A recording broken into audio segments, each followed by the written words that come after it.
আজ থেকে সাংবাদিকদের অস্থায়ী পাস দেওয়ার কথা থাকলেও তা কার্যকর হয়নি। ফলে আজও সচিবালয়ের ভেতরে ঢুকতে পারেননি সাংবাদিকরা। অগ্নিকাণ্ডের ঘটনার পর সার্বিক নিরাপত্তার কথা বিবেচনা করে এর আগে সব ধরনের অস্থায়ী পাস বন্ধ করে দেওয়া হয়। পরে সেই সিদ্ধান্ত থেকে সরে এসে আবারও সাংবাদিকদের অস্থায়ী পাস দেওয়ার কথা জানিয়েছিল তথ্য মন্ত্রণালয়। দর্শক, এই বিষয়ে আরও খবর নিয়ে সচিবালয় থেকে আমাদের সাথে যুক্ত হচ্ছেন সহকর্মী নয়নাদিত্য। নয়ন, অস্থায়ী পাস দেওয়ার সিদ্ধান্ত এখনো কেন কার্যকর হয়নি? তথ্য মন্ত্রণালয় এই বিষয়ে কি বলছে, কি তথ্য রয়েছে জানাবেন।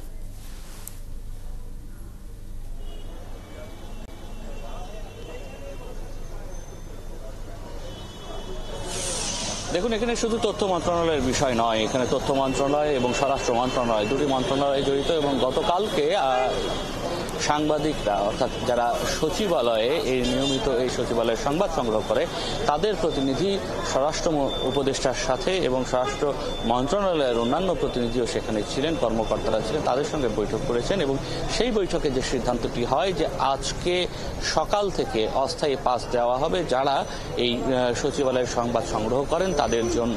এবং একই সময় তথ্য উপদেষ্টা তিনিও এখানে এসেছিলেন, নাহিদ ইসলাম, তিনিও একই ধরনের কথা বলেছেন। এবং আজকে থেকে সেই পাস দেওয়ার কথা, গতকালকে কারা এই সচিবালয়ে আজকের দিনে কাভার করবেন কিংবা আগামী 15 দিন, যে 15 দিন এই অস্থায়ী পাস দেওয়া হবে বলে জানানো হয়েছে, সেই 15 দিন কারা এই সংবাদ সংগ্রহ করবেন, প্রত্যেকটি যে প্রতিষ্ঠান রয়েছে, অর্থাৎ সংবাদের মাধ্যমের যে আউটলেটগুলো রয়েছে সেই জায়গায় তাদের দুজন করে সাংবাদিক, গণমাধ্যম কর্মীর নাম এখানে দেওয়া হয়েছে। সেটি অনুযায়ী সেই অস্থায়ী পাস দেবার কথা। কিন্তু আজকে আমরা এখানে আসবার পর যেটি দেখছি, সেই তালিকা এসেছে কিন্তু ঢুকবার কোনো অনুমতি এখন পর্যন্ত নেই বলে আমাদেরকে জানানো হয়েছে। এটি কেন করা হয়েছে কিংবা কি হয়েছে সে বিষয়ে আর বিস্তারিত তথ্য আমাদের জানবার সুযোগ হয়নি। কেননা এখানে যারা এই পক্ষ, সেই পক্ষের আসলে সুনির্দিষ্ট বক্তব্য ছাড়া কোনো কিছু বলা আসলে এই মুহূর্তে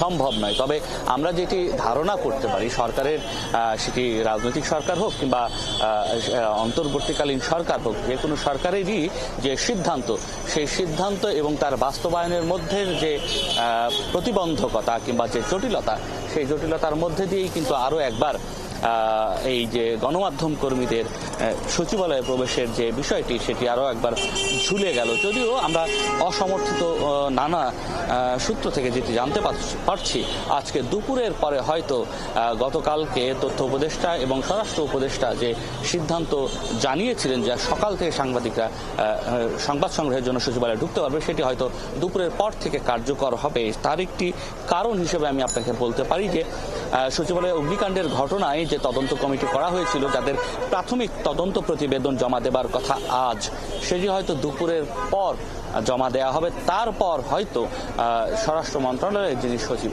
আছেন তার সঙ্গে দেখা করবার এক ধরনের সুযোগ হতে পারে, যদি তিনি মনে করেন তিনি গণমাধ্যমের সামনে প্রাথমিক তদন্ত প্রতিবেদন নিয়ে কথা বলতে চান।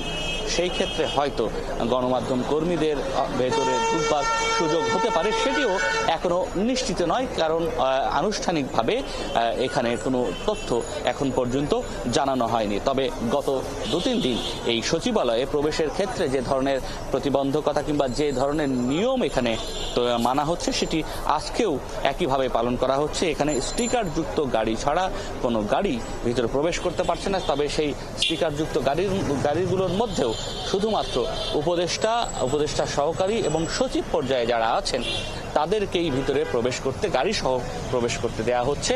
এর বাইরে সচিবালয়ের যারা কর্মকর্তা আছেন তাদেরকে পায়ে হেঁটে ভিতরে ঢুকতে হচ্ছে। অর্থাৎ এখানে যে গেটগুলো রয়েছে, সেই গেট, পায়ে হেঁটে ঢুকবার যে গেট আছে, সেই গেট দিয়ে ঢুকতে দেওয়া হচ্ছে। এবং অন্যান্য যারা পরিষেবার সঙ্গে জড়িত আছেন, আপনি জানেন যে সচিবালয়ে নানা ধরনের কার্যক্রম রয়েছে। এই যে আমি যদি দেখাই যে এখানে সচিবালয়ের ভেতরে প্রতিদিন ভিতরে যে ক্যান্টিনগুলো আছে, যে এখানে সচিবালয়ের কর্মচারীরা খাওয়া দাওয়া করে, সেই ক্যান্টিনের কর্মচারীরা আছে যারা এই খাবারগুলো প্রস্তুত বা পরিবেশনের সঙ্গে যুক্ত আছে। এই খাবারগুলো ভিতরে নিয়ে যাওয়ার জন্য নানা ধরনের বাহন রয়েছে। সেই জায়গাগুলোতেও কিন্তু একই ধরনের প্রতিবন্ধকতার সৃষ্টি করা হয়েছে। প্রথম দিন এটি নিয়ে একটু সমস্যার সৃষ্টি হয়েছিল। সেই সমস্যাটি এখন আর নেই। তবে গণমাধ্যম কর্মীদের উপরে কিন্তু সেই নিষেধাজ্ঞা সেটি এখনো আছে। ধন্যবাদ নয়ন আমাদের সাথে যুক্ত থাকার জন্য। আপনি থাকুন সেখানে, আমরা পরবর্তীতে সেখানকার সর্বশেষ তথ্য আপনার মাধ্যমে দর্শকদেরকে জানানোর চেষ্টা করব।